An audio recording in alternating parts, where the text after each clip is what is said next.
Assalamualaikum warahmatullahi wabarakatuh. Salam sejahtera bagi kita semua. Sebelum itu, saya ingin berterima kasih kepada Ibu Mima Nizma sebagai dosen pengampu mata kuliah Ilmu Kalam Dasar di Universitas Unindra. Manfaat mempelajari hakikat manusia dan sifat keingintahuannya adalah hakikat manusia dapat diartikan sebagai inti atau esensi dari keberadaan manusia sebagai makhluk yang memiliki kesadaran, akal, dan kebebasan. Hakikat manusia sering dikaitkan dengan pertanyaan-pertanyaan filosofis dan yang mencoba memahami keberadaan manusia dan makna hidupnya.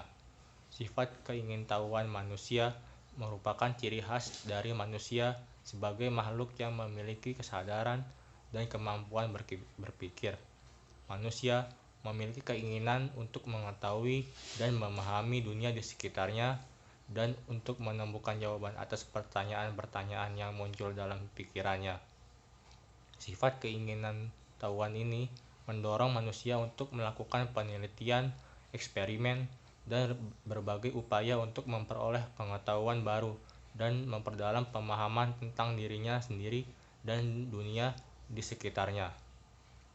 Untuk lebih jelas lagi, kami dari kelompok 2 ingin memaparkan tentang hakikat manusia dan sifat keingintahuannya.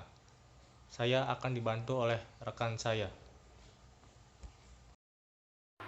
Nama saya Fadli Ahmad Faisal dengan NPM 2022 14500 116. Perkenalkan, nama saya Oktavio Laksmana Putra, NPM 2022 1450 0137.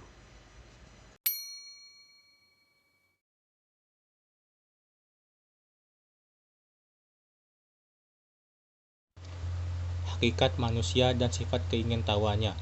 Hakikat manusia, makhluk yang memiliki tenaga dalam dan dapat menggerakkan hidupnya untuk memenuhi kebutuhan-kebutuhannya.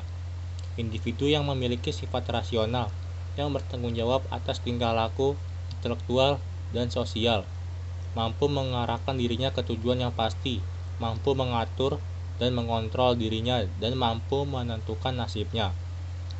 Makhluk yang dalam proses menjadi berkembang dan terus berkembang, tidak pernah selesai atau tuntas selama hidupnya. Individu yang dalam hidupnya selalu melibatkan dirinya dalam usaha untuk mewujudkan dirinya sendiri, membantu orang lain, dan membuat dunia lebih baik untuk ditempati. Suatu keberadaan yang berpotensi perwujudannya merupakan keterdugaan dengan potensi yang tak terbatas. Makhluk Tuhan yang berarti ia adalah makhluk yang mengandung kemungkinan baik dan jahat. Individu yang sangat dipengaruhi oleh lingkungan, terutama lingkungan sosial. Bahkan, ia tidak bisa berkembang sesuai dengan martabat kemanusiaannya tanpa hidup di dalam lingkungan sosial. Kelebihan manusia. 1. Manusia sebagai makhluk berpikir dan bijaksana, Homo sapiens, yang dicerminkan dalam tindakan dan perilakunya terhadap lingkungannya. 2. Manusia sebagai pembuat alat karena sadar atas keterbatasan inderanya. 3. Manusia dapat berbicara, Homo language, baik secara lisan maupun tulisan. 4. Manusia dapat hidup bermasyarakat, Homo socius, dan berbudaya, Homo humanis. 5. Manusia dapat mengadakan usaha, Homo economicus. 6. Manusia mempunyai kepercayaan dan beragama, Homo religius. Sifat unik manusia. Organ tubuhnya kompleks dan sangat khusus, memiliki potensi untuk tumbuh, bergerak, dan berkembang biak, memberikan tanggapan terhadap rangsangan dari dalam dan luar, berinteraksi dengan lingkungan. Sifat keingintahuan manusia. Pengetahuan adalah segala sesuatu yang telah diketahui. Manusia mempunyai rasa ingin tahu tentang benda-benda di sekelilingnya, alam sekitarnya, angkasa luar, bahkan tentang dirinya sendiri. Untuk mengetahui sesuatu, manusia dapat menggunakan inderanya dengan cara mendengar, melihat, merasa, mencium, dan sebagainya. Semua pengetahuan yang didasarkan secara indrawi dikategorikan sebagai pengetahuan empiris, artinya pengetahuan yang bersumber dari pengalaman, ilmu semu dan cara memperolehnya. Mitos, wahyu, otoritas dan tradisi, prasangka, intuisi, penemuan kebetulan, cara coba, ralat. Perkembangan fisik manusia. 1. 5 minggu setelah terjadi konsepsi, bakal jantung mulai berdenyut. 2. Pada minggu ke-9, membagi menjadi serambi kiri dan kanan. 3. Minggu ke-13, janin sudah mulai berbentuk yang ditandai dengan berfungsinya bagian organ. 4. Selanjutnya, pada usia 18 minggu, mulai terasa gerakan dari janin. 5. Pada usia 32 minggu, janin mulai mempersiapkan diri untuk dilahirkan dengan kepala di bawah makin mendekati lubang kelahiran. 6. Pada saat pubertas, terjadi perubahan fisik yang sangat nyata, yang ditandai diantaranya dengan tanda kedewasaan berupa tumbuhnya rambut pada daerah-daerah tertentu, dan fungsi organ-organ reproduksi. Ilmu kealaman dasar mempelajari tentang perkembangan fisik, sifat, dan pikiran manusia dengan menggunakan metode ilmiah. Berikut adalah beberapa aspek dari perkembangan manusia yang dipelajari dalam ilmu kealaman dasar. 1.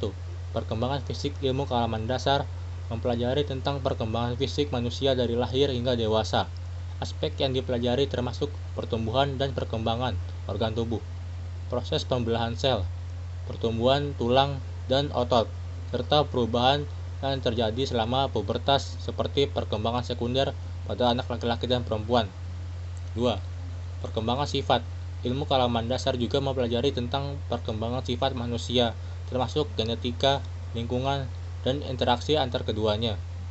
Aspek yang dipelajari mencakup sifat yang diwariskan, seperti jenis kelamin, warna mata, dan ketinggian, serta sifat yang dipengaruhi oleh lingkungan seperti kepribadian, kecerdasan, dan keterampilan sosial. 3.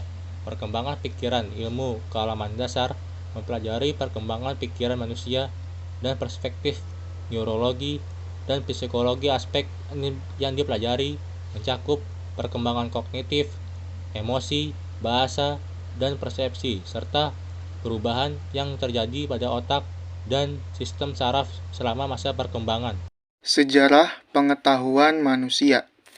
Menurut Auguste Comte, pada tahun 1798 sampai 1857, dalam sejarah perkembangan jiwa manusia, baik sebagai individu maupun sebagai keseluruhan, berlangsung dalam 3 tahap. Yang pertama, tahap teologi atau fiktif.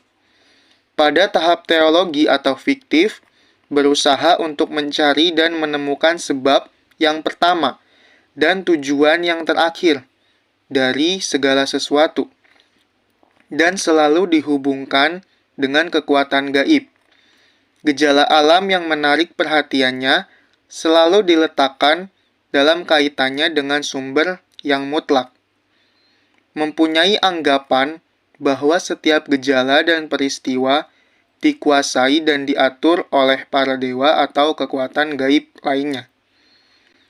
Yang kedua, tahap filsafat atau tahap fisik atau abstrak.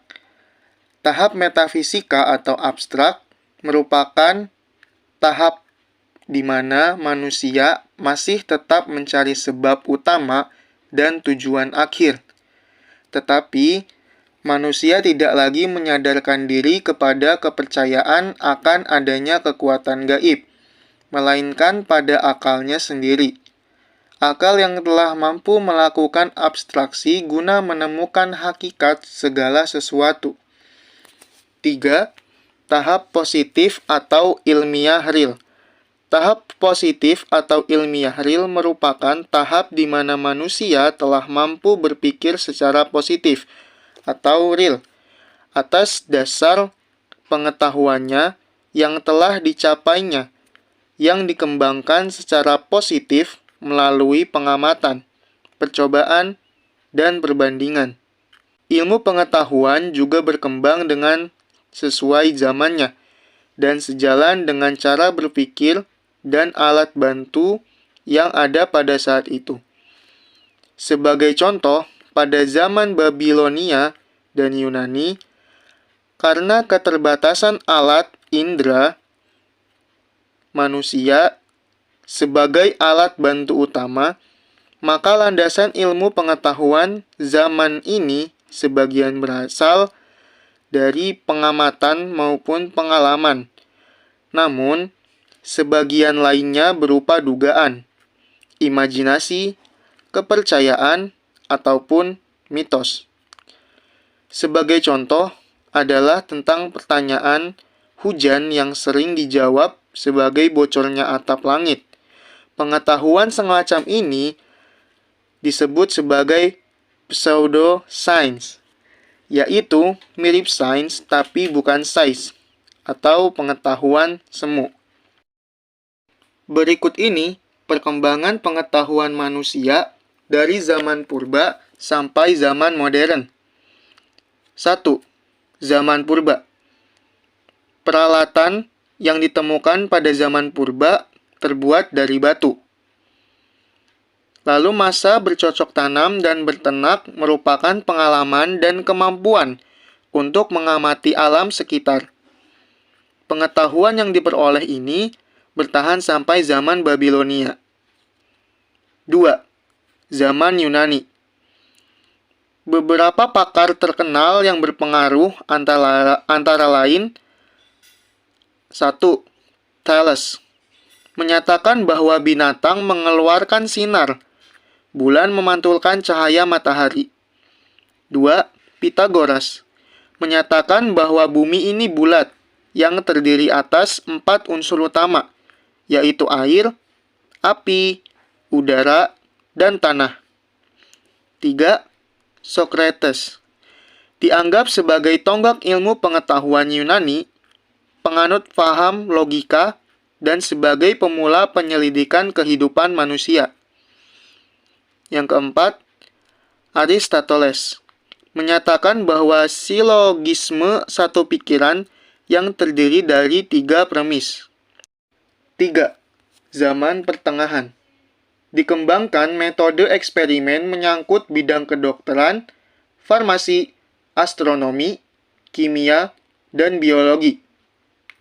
Penulisan bilangan Arab dan desimal memunculkan ilmu aljabar. 4. Zaman modern. Banyak penemuan yang mengubah pola pikir yang dibantu dengan alat yang lebih baik. Perubah yang radikal, geosentrisme ke heliosentrisme oleh Copernicus dan didukung oleh Galileo. Ini dianggap sebagai titik awal ilmu pengetahuan modern dan membuka cara berpikir yang lebih maju. Kesimpulannya, ilmu kealaman dasar juga mempelajari tentang faktor-faktor yang mempengaruhi perkembangan manusia, seperti nutrisi, lingkungan fisik, pengasuhan, dan pendidikan. Dengan memahami aspek-aspek ini, ilmuwan dapat membantu orang tua dan pengasuh untuk mengoptimalkan perkembangan anak-anak mereka serta meningkatkan kesehatan dan kesejahteraan manusia secara keseluruhan. Sejarah perkembangan pengetahuan manusia. Menurut Acomte, ada 3 tahap dalam sejarah perkembangan manusia, yakni tahap pertama, tahap teologi atau tahap metafisika. Dalam tahap teologi atau tahap metafisika, manusia menyusun mitos atau dongeng untuk mengenal realita. Yang kedua, tahap filsafat. Tahap ini sesudah tahap mitos. Manusia berkembang dalam tahap filsafat, di mana rasio sudah terbentuk, tetapi belum ditemukan metode berpikir secara objektif. Dan yang ketiga adalah tahap positif atau tahap ilmu, di mana manusia berkembang dalam tahap positif atau tahap ilmu Pengetahuan telah disusun dengan cara penelitian ilmiah. Mitos. Mitos diciptakan untuk memuaskan rasa ingin tahu manusia. Pengertian mitos. Menurut Van Voorsen, mitos adalah cerita yang memberikan pedoman atau arah tertentu kepada sekelompok orang. Pada intinya, mitos hanyalah khayalan intuisi. Contoh mitos. Pelangi yang seringkali dianggap sebagai selendang bidadari atau tangga bidadari untuk turun mandi ke sungai. Namun, faktanya merupakan kejadian alam yang disebabkan oleh pembiasan cahaya sinar matahari. Pembiasan cahaya sinar matahari terkena air hujan. Pelangi hanya dapat dilihat pada saat hujan dan disertai cahaya matahari, bahkan posisi pengamat juga menentukan, yaitu di antara hujan dan sinar matahari, lalu sinar matahari ada di belakang pengamat, sehingga akan terjadi garis lurus antara matahari, pengamat, dan busur pelangi, maka terciptalah pelangi. Contoh kedua mitos. Bunyi guntur dan petir. Di langit ditimbulkan oleh roda kereta yang dikendarai oleh dewa melintasi langit. Namun, faktanya merupakan kejadian alam yang disebabkan oleh adanya perbedaan potensial antara awan dan bumi atau dengan awan lainnya.